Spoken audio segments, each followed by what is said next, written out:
वापसी क्या वापस लौटा पूनम का फौजी पति। आंगन में तुलसी के चबूतरे पर लगी अगरबत्ती की खुशबू ने पूरे घर को महका दिया था।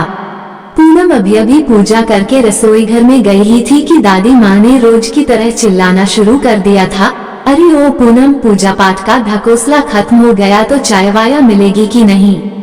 ऐसे भी कौन सा सुख दिया है भगवान ने, मेरे हंसते खेलते परिवार की सारी खुशियाँ छीन ली। बोलते हुए दादी माँ ने गुस्से से अपनी भौहें सिकोड़ ली थी।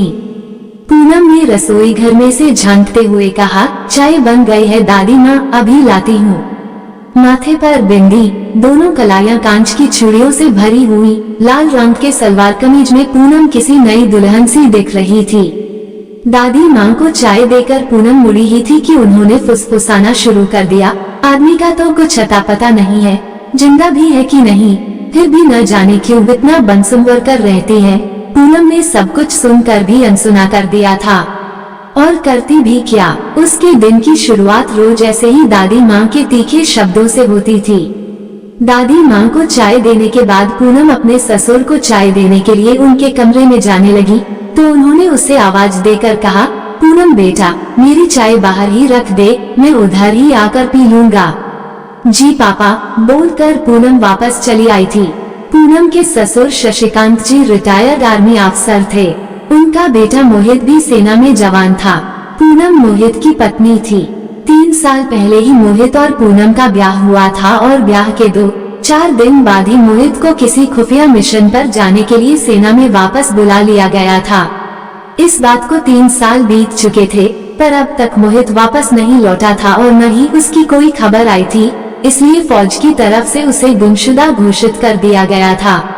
मोहित के लापता होने की खबर से शशिकांत जी की पत्नी को गहरा सदमा लगा था, जिसके चलते वे कोमा में चली गई थी। डॉक्टर का कहना था कि मोहित की वापसी ही उनके लिए दवा का काम कर सकती है। पूनम को विश्वास था कि मोहित जिंदा है और एक दिन जरूर वापस आएगा। उसके इस विश्वास को कायम रखने के लिए शशिकांत जी पूरा सहयोग देते थे। उन्हें पूनम का पहनोड़ कर रहना पसंद था। मोहित के हिस्से का लाड़ा प्यार भी वे पूनम पर ही लुटाते थे। पूनम ने फैशन डिजाइनिंग का कोर्स किया हुआ था। उसकी शादी के कुछ समय बाद ही उसके ससुर ने एक बुटीक खुलवा दिया था। तब दादी माँ ने इस बात का भरपूर विरोध करते हुए कहा था कि समय काटने के लिए घर के काम कम होते हैं क्या, पर शशिकांत जी ने उनकी एक न सुनी थी। सास की बीमारी के बाद घर के कामकाज की पूरी जिम्मेदारी पूनम के कंधों पर आ गई थी। बुटीक के साथ वह घर भी बखूबी संभाल रही थी, पर दादी माँ हमेशा उससे नाराज ही रहती थी। उन्हें पूनम का साज श्रृंगार करना, गाड़ी चलाना, बुटीक जाना बिल्कुल नहीं सुहाता था। वे पूनम को ताने मारने का एक भी मौका अपने हाथों से जाने नहीं देती थी। समय बीतता जा रहा था। मोहित की मां की तबीयत में कोई सुधार नहीं था। इस बीच पूनम के माता पिता कई बार उसे अपने साथ घर ले जाने के लिए आए, पर हर बार उन्हें खाली हाथ ही लौटना पड़ा। पूनम का कहना था कि मोहित वापस आएगा तो उसे यहाँ न पाकर परेशान होगा और उसके परिवार की जिम्मेदारी भी अब मेरी है। अब ससुराल ही मेरा मायका है। शशिकांत जी को पूनम की ऐसी सोच और समझदारी पर बहुत गर्व होता था। एक दिन शशिकांत जी के करीबी दोस्त कर्नल मोहन घर आए और बोले, शशि, मैं एक प्रस्ताव लेकर तेरे पास आया हूँ। कैसा प्रस्ताव? शशिकांत जी ने पूछा। इसके बाद उन दोनों दोस्तों ने बहुत देर तक साथ में समय बिताया और बातें की। फिर कर्नल मोहन जाते जाते बोले, मुझे तेरे जवाब का इंतजार रहेगा। कर्नल मोहन के जाने के बाद शशिकांत जी काफी दिन तक किसी गहरी सोच में डूबे रहे। पूनम ने कई बार पूछने की कोशिश की, पर उन्होंने चिंता की कोई बात नहीं बोलकर उसे टाल दिया। पर मन ही मन वे पूनम के लिए एक बड़ा फैसला ले चुके थे, जिसकी चर्चा पूनम के माता पिता से करने के लिए आज वे उसके मायके जा रहे थे। पूनम इस बात से पूरी तरह बेखबर थी। पूनम के बुटीक जाते ही शशिकांत जी घर से निकल गए थे। उन्हें अचानक यूं देखकर पूनम के माता पिता थोड़े चिंतित हो उठे थे। पूनम के पिताजी ने हाथ जोड़कर शशिकांत जी से पूछा, आप अचानक यहाँ, सब ठीक तो है न? हाँ, सब ठीक है, चिंता की कोई बात नहीं, शशिकांत जी बोले। मैंने पूनम के लिए एक फैसला लिया है जिसमें आप दोनों की राय लेना जरूरी था। ये सुनकर पूनम के माता पिता एक दूसरे की तरफ हैरानी से देखने लगे। पूनम की माँ ने बड़े ही उतावलेपन से पूछा, कैसा फैसला भाई साहब? शशिकांत जी ने कहा, पूनम के दूसरे ब्याह का फैसला। यह आप क्या कह रहे हैं? ये कैसे मुमकिन है? पूनम के पिता ने हैरानी से। शशिकांत जी बोले, क्यों मुमकिन नहीं है? मोहित की वापसी अब एक सपने जैसी है। 4 दिन की शादी को निभाने के लिए पूनम अपनी पूरी जिंदगी अकेलेपन के हवाले कर दे, ऐसा मैं नहीं होने दे सकता। उस बच्ची के विश्वास पर अपने यकीन की मोहर अब और नहीं लगा सकता। बिना किसी दोष के वो एक अधूरेपन की सजा क्यों काटेगी? पर भाई साहब, पूनम की मां ने बीच में बोलना चाहा तो शशिकांत जी ने उन्हें रोकते हुए कहा, माफ कीजिएगा, पर मेरी बात अभी पूरी नहीं हुई है। इतना कहकर वे आगे बोले, मैं अपने बेटे के मुंह में पूनम के भविष्य की बलि नहीं चढ़ने दूंगा। आज मेरी जगह मोहित भी होता तो पूनम के लिए इस तरह की अधूरी जिंदगी उसे कभी स्वीकार नहीं होती। आप दोनों ने उसे जन्म दिया है। उसकी जिंदगी का इतना बड़ा फैसला लेने के पहले आपको इसकी सूचना देना मेरा फर्ज था, इसलिए चला आया, वरना पूनम का कन्यादान करने का फैसला मैं ले चुका हूँ।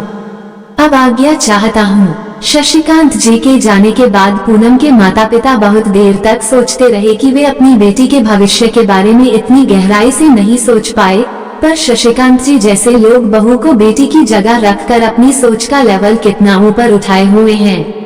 पूनम के दूसरे ब्याह के बारे में सोचते समय मोहित का चेहरा न जाने कितनी बार उनकी आंखों के सामने घूमा होगा। पूनम के मायके से लौटने के बाद शशिकांत जी अपने कमरे से बाहर नहीं आए थे।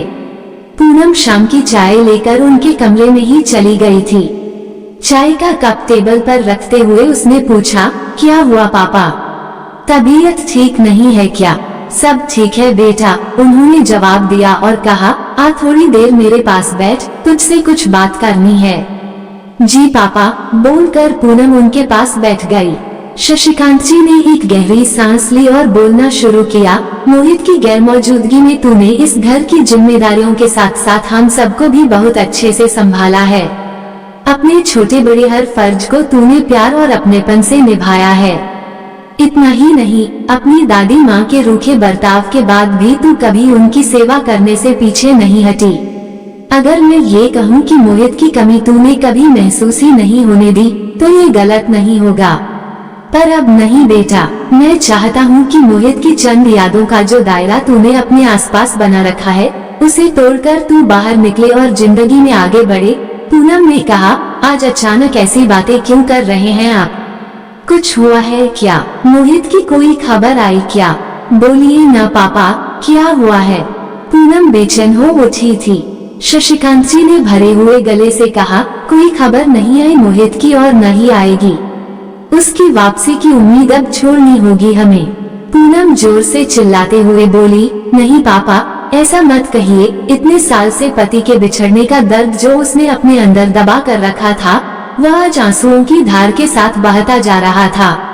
शशिकांत जी ने पूनम के सिर पर हाथ फेरते हुए कहा, आज ये लाचार और बेबस पिता तुझसे कुछ मांगना चाहता है बेटा, मना मत करना। बहुत सोच समझकर मैंने तेरा कन्यादान करने का फैसला लिया है। पूनम ने चौंकते हुए कहा, पापा आप भी? कमरे से बाहर जाते जाते वह रुकी और बोली, आप गलत कह रहे हैं पापा। अगर मोहित की कमी मैं पूरी कर पाती तो मम्मी आज अस्पताल में कोमा में न होती, दादी माँ को मुझसे इतनी नफरत न होती और आज आप मुझे इस घर से विदा करने की बात नहीं करते। ऐसा बोलकर वह तेजी से कमरे से बाहर निकल गई। पूनम के जाने के बाद शशिकांत जी सोच में पड़ गए थे कि आप भी से पूनम का क्या मतलब था। इस बात को 8 दिन बीत चुके थे। शशिकांत जी अपने फैसले पर अटल थे। उनके इस फैसले से दादी माँ बहुत नाराज थी और दादी माँ ने उनसे बात करना बंद कर दिया था, पर उन्होंने हार नहीं मानी थी। शशिकांत जी एक बार फिर पूनम को समझाने की उम्मीद से उसके बुटीक पहुँच गए थे। उन्हें देखते ही पूनम ने कहा, अरे पापा आप यहाँ कैसे? कुछ नहीं बेटा, शाम की सैर के लिए निकला था। शशिकांत जी बोले, सोचा तुझे देख लेता हूँ, तेरा काम खत्म हो गया होगा तो साथ में घर चलेंगे। पूनम ने कहा, पापा मुझे थोड़ा समय और लगेगा।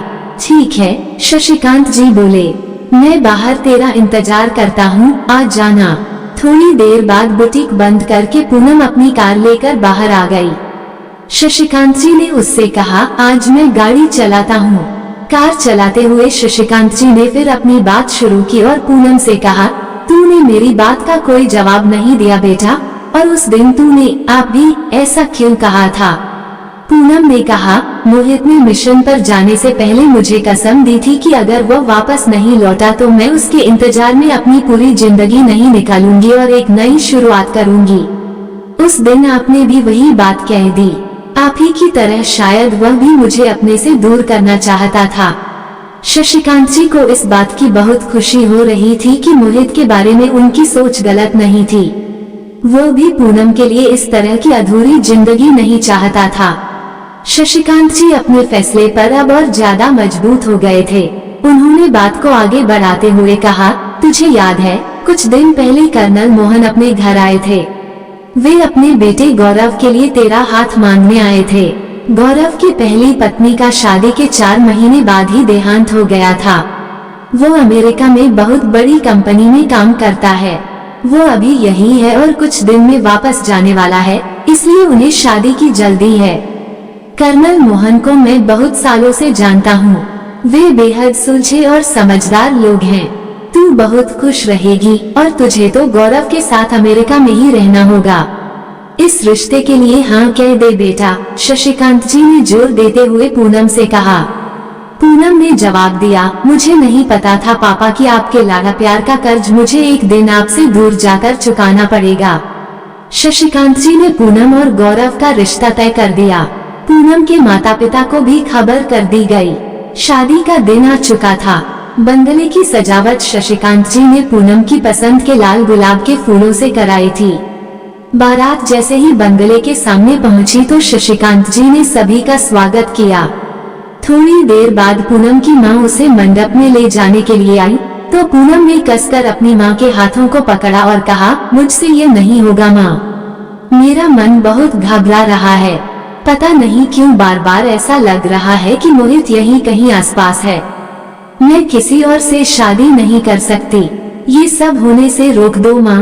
पूनम अपनी माँ के सामने हाथ जोड़कर रोते हुए बोली और बेसुध होकर जमीन पर गिर पड़ी। पूनम की माँ उसके बेसुध होने की सूचना देने बाहर आई तो उन्होंने देखा कि फौज की एक गाड़ी बंगले के बाहर आकर रुकी है। उसमें से सेना के 2 जवान उतरे। फिर उन्होंने हाथ पकड़कर काला चश्मा पहने एक शख्स को गाड़ी से नीचे उतारा। विवाह समारोह में आए सभी लोगों की नजरें बड़ी हैरानी से उस शख्स को देख रही थीं। उसे देखते ही शशिकांत जी की आंखों से आंसुओं का सैलाब उमड़ पड़ा। मोहित मेरे बेटे, तूने बहुत इंतजार कराया। बोलते हुए शशिकांत जी ने उसे अपने सीने से लगाकर बेटे की वापसी की तड़प को शांत कर दिया। पूनम की मां खुशी से भागते हुए अंदर गईं और उन्होंने पूनम के ऊपर पानी के छींटे मारे। फिर जोर से उसे झकझोरकर बोली, उठ बेटा, बाहर जाकर देख, तेरे विश्वास ने आज तेरे सुहाग की वापसी कर ही दी। पूनम सभी मर्यादाओं को लांघ कर गिरती पड़ती भागते हुए बाहर गई और मोहित से जा लिपटी। वो फूट फूट कर रोते हुए बोली, आखिर आपने मेरे विश्वास की लाज रख ही ली मोहित। शोरगुल की आवाज से दादी माँ भी बाहर आ गई थी और मोहित को देखकर अपने आंसुओं के बहाव को रोक नहीं पाई थी। मोहित ने पूनम से कहा, मेरी वापसी एक अधूरेपन के साथ हुई है पूनम। लड़ाई में मैं अपनी दोनों आंखें गंवा चुका हूँ। जिसे अब खुद हर समय सहारे की जरूरत पड़ेगी वह तुम्हारा सहारा क्या बनेगा। पूनम ने चिल्लाते हुए कहा, ये कैसी बात कर रहे हैं आप? हम पूरी जिंदगी के साथी हैं। हमें एक दूसरे के सहारे और हमदर्दी की नहीं बल्कि साथ की जरूरत है। इतना कहकर पूनम ने अपना हाथ मोहित के आगे बढ़ाया और कहा, आप देंगे ना मेरा साथ? गौरव इतनी देर से दूर खड़ा होकर सब देख रहा था। उसने मोहित का हाथ पकड़कर अपने हाथों से पूनम के हाथ में दे दिया। पूनम कर्नल मोहन के पास गई और हाथ जोड़कर बोली, मुझे माफ कर दीजिए अंकल। इस घर और मोहित को छोड़कर मैं कहीं नहीं जा सकती। कर्नल मोहन ने पूनम के सिर पर हाथ रखकर अपना आशीर्वाद दे दिया। आपको ये कहानी कैसी लगी हमें कमेंट कर जरूर बताएं। इसी तरह की अच्छी कहानियाँ आप यहाँ पर पढ़ सकते हैं। यहाँ उपस्थित शिक्षाप्रद कहानियाँ आपका मनोरंजन करने के साथ दिशा भी देंगी। तो बने रहिए हमारे साथ और हमारे प्रयास को सफल बनाएं।